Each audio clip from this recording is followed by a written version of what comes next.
Yo, Julius, this is your girl Raven Chapman, the Omen. Just want to give you a big shout out here from the UK. And Ring IQ, you're the man. Thanks so much for your support. Welcome to the motherfucking relay. We're covering today's top boxing news. Ow! Okay, we'll start with this. This past weekend, Olympic bronze medalist Karriss Artingstall made her professional debut on the undercard of a boxer show against a very familiar face, Vaida Maisokaite. Vaida, who's been in there with a lot of people, Carolyn Dubois, Rhiannon Dixon, Ebony Jones, Beck Connolly, Chantel Cameron, journeywoman level opponent. You know how it goes. And this past weekend, Vaida was in action this past weekend against Karriss Artingstall, who was making her professional debut. And I have to say, I'm quite taken by Karriss. It really is one of the more impressive professional debuts. For me, it's right up there with Carolyn Dubois' professional debut. What makes it impressive is that Karriss Artingstall, fresh out of the amateurs, already has a good base, a good pro style. Perhaps she always had a style better suited for the pro ranks than the amateurs. She gets out there against Vaida Maisokaite, and early on, you see that she wants to do damage. You see she's applying pressure, bringing over the backhand, and looking for the knockout, looking to do damage. One or two good backhands landed. Even more success with the short right hooks. You got the sense that if Karriss Artingstall would have mixed in some body shots with the head punches, she would have got Vaida Maisokaite out of there. As Karriss Artingstall, she packs a punch. She packs a wallop. She was doing a bit of head hunting in this fight. If you were going to critique anything about the performance, it would be that a good number of the punches Karriss threw were head punches. She didn't mix in any body shots, body punches, to disguise what it was she was doing. If you were going to critique anything, you could critique that, though what's the sense in critiquing a fighter's professional debut? Overall, Karriss Artingstall's debut left an impression on me. She's a spiteful southpaw, and I've got a soft spot for spiteful southpaws like Karriss Artingstall, like Carolyn Dubois. I like the pressure that Karriss Artingstall applied. Educated pressure. She was able to stay with and stay on top of Vaida Maisokaite, connecting with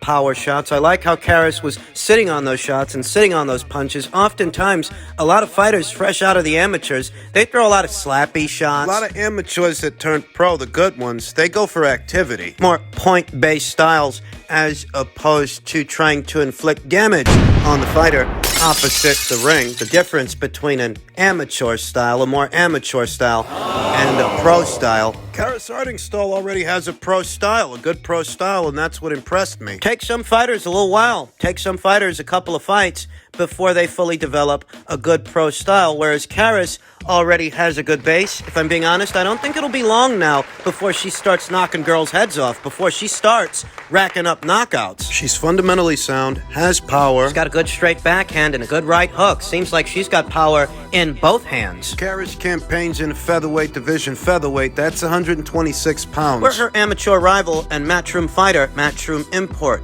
Sky Nicholson, campaigns. That's where Queensberry's first lady also campaigns, personal favorite of mine, Raven Chapman. There's a lot of new blood being injected into today's featherweight division. Could be a while before things get political, as none of these unbeaten up-and-comers, amateur standouts, none of these fighters are on the cusp of fighting for world titles. Not yet, but given some of their amateur backgrounds, it really won't take long. And at this time, there are 3 active reigning world champions in today's featherweight division. We know who they are. We talk about them all the time. Amanda Serrano, who's set to return to action in a few weeks in August on the undercard of Jake Paul versus Tommy Fury, the reigning WBA champion of Mexico, Erica Cruz, and Denmark's own IBF champion, Sarah Mahfoud. Of all these fighters, I could very much see Sarah Mahfoud. She's the weakest link, and she could fast become a person of interest for everybody. It's not a knock on Sarah Mahfoud, but she doesn't have anywhere near the same level of pro experience as Amanda Serrano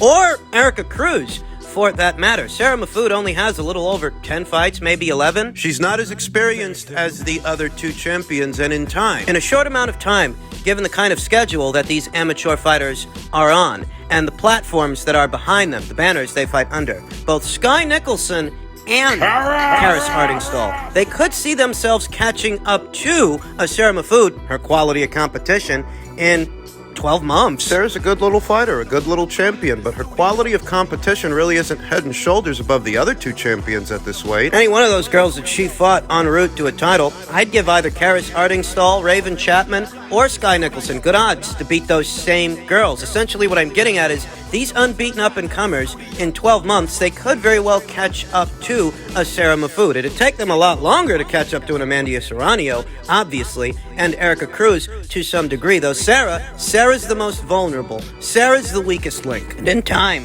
either Raven Chapman, Sky Nicholson, or Karriss Artingstall. Not to mention Germany's own Sophie Leash, yet another bright, unbeaten young up-and-comer that campaigns in today's featherweight division. Any one of those 3-4 fighters, they could catch up to Sarah Mahfoud. They all fight under well-to-do banners on decent-sized platforms. Sophie Leash is a Wasserman fighter. Raven Chapman, she fights for Queensbury. Sky Nicholson's on Matchroom. And Karriss Artingstall's on Boxer. Karriss Artingstall, who was in action this past weekend, making her professional debut, and congratulations to her. Big things lie ahead for the Olympic bronze medalist. The featherweight division is set to heat up very soon.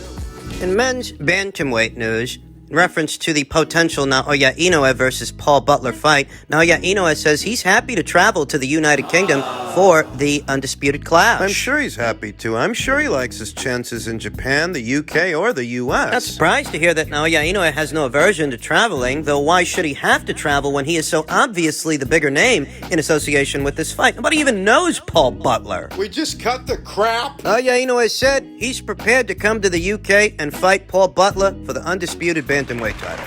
Butler last week said, if Inoue wanted the fight enough, then he should be willing to accept the showdown taking place outside of his native Japan. The WBO champion told Talk Sport that Liverpool or London could be ideal venues for a fight with Inoue, and that the contest should not automatically take place in the monster's backyard. And now Inoue, who added the WBC title to his collection after stopping Nonito Donaire earlier this month, says he would accept a fight in the United Kingdom. Well, okay, but who in the United Kingdom is actually paying for the fight? Who's paying to bring Naoya Inoue over? I don't have a preference, Inoue said. I don't care if we fight in Japan, the US, or the UK. I just want to fight him, no matter where it is. Butler won the WBO crown at Pro Bellum in Liverpool in April before being upgraded to full champion the following month. The British fighter has made it crystal clear that he wants to face Inoue next, though it sounds a lot like he wants to face him in the UK. My gym is still in negotiations over the Butler fight, and things are moving in the right direction, although I don't think the details have been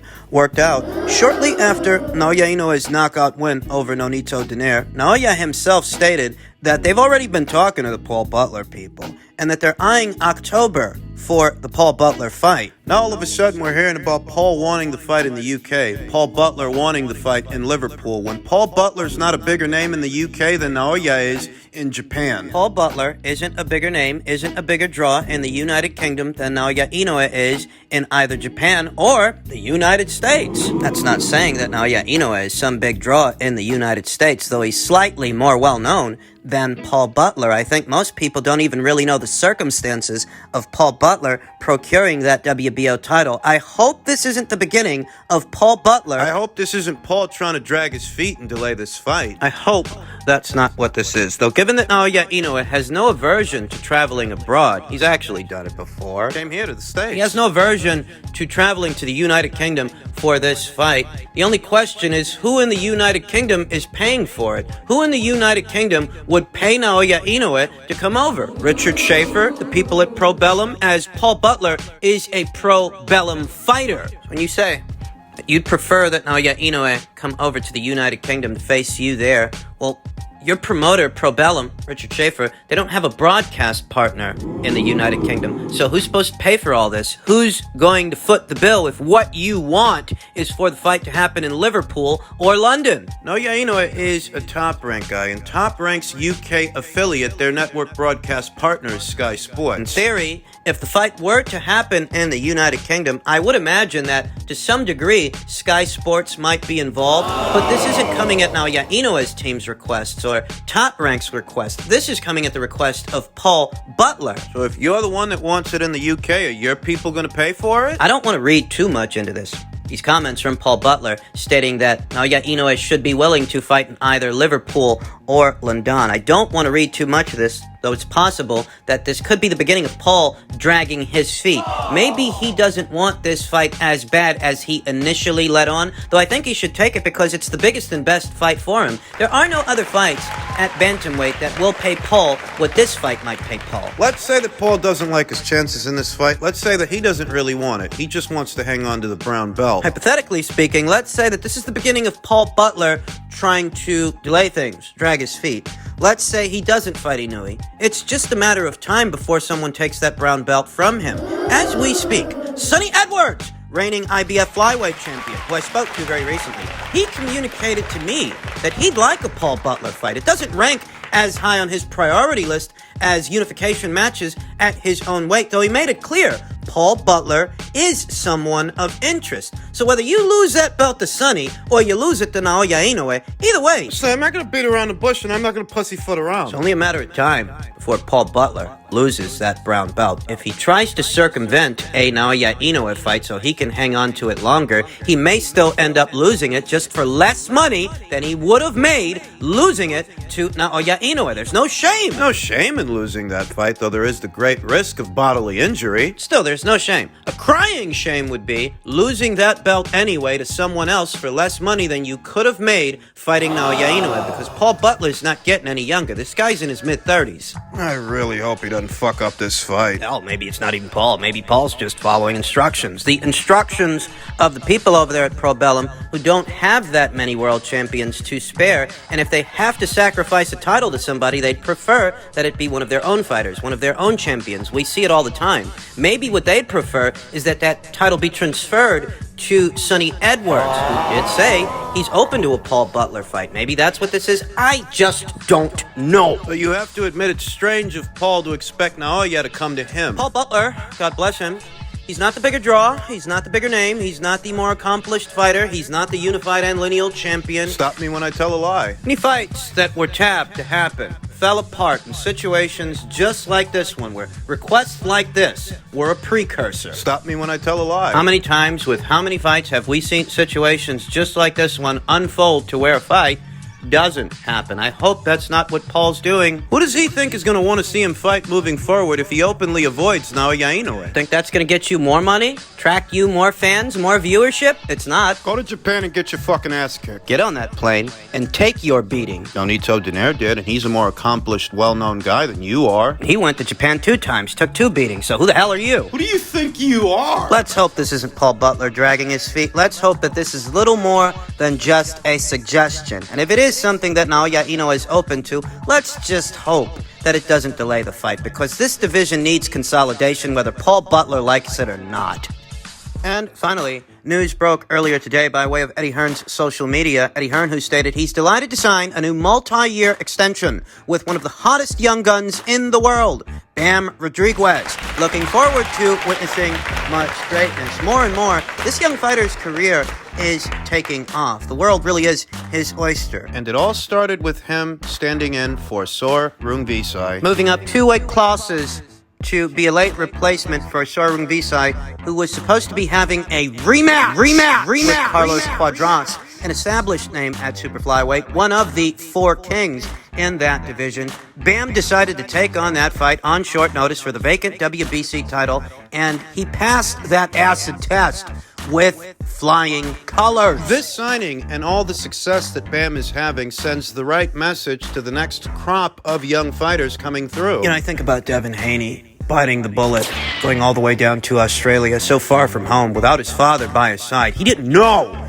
if his father would even be able to come, but he bit the bullet, he took the risk because he believed in himself. Bam Rodriguez believed in himself when he moved up in weight, 2 weight classes, 2 divisions for the chance to fight for the newly vacated WBC title. It sends the right message to the next crop of fighters, the next cycle of unbeaten youngsters, unbeaten up-and-comers looking to make names for themselves in this sport, make a big wad of cash. In the process, fighters like Devin, fighters like Bam. It's a beautiful thing. Really is. Between the Mayweather and Pacquiao era, which ended in roughly 2014, 2015, till now, was a pocket of premature Madonnas, peacocks, couldn't be bothered to do what they needed to do. Those careers are now aging like avocados. So glad, as a connoisseur of the sport, a boxing fan, to see that cycle of fighters, they're on their way out. Those careers are ending! And careers like Bam's, they're only just beginning. Do you remember when they said that the Zone as a platform would make it? That people would never subscribe to seeing boxing on an app, that the platform in and of itself, it wouldn't last, it would go under. That was 4 years ago. And 4 years later, the platform has grown. How many big fights and how many memorable moments have we seen on that app? And how many more are we about to see? I mean, the critics and the naysayers, the ones that said that the Zone wouldn't last. It's the exact opposite of what they forecasted, the exact opposite of what they predicted. Remember when they said that Eddie Hearn would never be able to bring big names over to Matchroom and DAZN, that he'd never get top shelf, top tier American draws, fighters, and talent. Yet since then, he's gotten Gennady Golovkin to come over. He's gotten Canelo Alvarez. Mikey Garcia's last 2 fights were on DAZN. I know that Mikey Garcia's still coming off that loss to Sandor Martin, but it still proves a point. He was over there at the PBC. He supposedly made a lot of money in that Errol Spence Jr. fight, just not enough to keep him over there, as his last 2 fights weren't on PBC. They were on Matchroom by way of DAZN. If PBC's supposed to be the land of milk and honey, way certain misguided boxing fans make it out to be, to where the roads are paved with gold, why'd Mikey leave? Why didn't he stay? Was it because the grass really was greener on the other side, since he hasn't crossed back to the PBC since? Remember, the critics and the naysayers said they'd never be able to get big names and top shelf, top American draws to cross over there, but that's exactly what happened. Remember what they said. Remember what their forecast was. That Eddie would never be able to cultivate young American talent here in the United States. But it's been the exact opposite. Case in point, Bam Rodriguez, and that's not even the only young gunner they've got. They've got Castro, they've got Pacheco, they've got Ford, Williams. Now, I don't think that every single one of these guys is going to turn out to be a pound-for-pound fighter, but they are cultivating young American fighters and young American talent. A fighter like Bam Rodriguez is the kind of fighter the PBC wish they had. Fighter like Bam Rodriguez is the kind of fighter that the PBC wishes they were grooming. A young fighter of American and Mexican descent that has the inside track on those Mexican-American fans, which just so happen to make up a large chunk of the consumer base, the base that consumes the most boxing, the most content. A fighter that lives up to his hype and a fighter who's not afraid to fight. A fighter who's not afraid of challenges and big risks as they yield big rewards. A fighter that has the skills to pay the proverbial bills. A fighter who can deliver on a deadline. Remember, he did what he did to Carlos Cuadras on short notice. With a full camp and full time to prepare, full preparation, he was able to stop Sort Rungvisai. And he's just getting started. They are talking about moving him back downstairs. Wouldn't be the worst thing in the world to see him do that. He can hang on to his WBC title at super flyweight and see about winning other titles at other weights. The world is his oyster. And he's only 22 years old.